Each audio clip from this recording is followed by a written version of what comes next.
मूसी नदी में गैरमजाज मकानात को मुनहदम करने की कार्रवाई जारी। शहर हैदराबाद के मूसी नदी के FTL में तामीर करदा गैरमजाज मकानात को मुनहदम करने की कार्रवाई अहदेदारों ने शुरू कर दी। हैदराबाद के शंकर नगर में मूसी नदी के FTL से ये गैरमजाज मकानात को मुनहदम किया गया। क़ब्ल इन मकानात में रहने वालों को हुकूमत की जानिब से तामीर करदा डबल बेडरूम 2 BHK मकानात मुंतकिल कर दिया गया।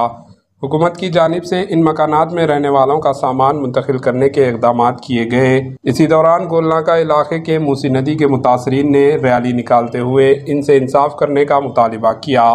इन्होंने हुकूमत के इस कार्रवाई की मजम्मत की और इनको बेदाखिल करने के खिलाफ नारेबाजी की। Bureau report, AHN news.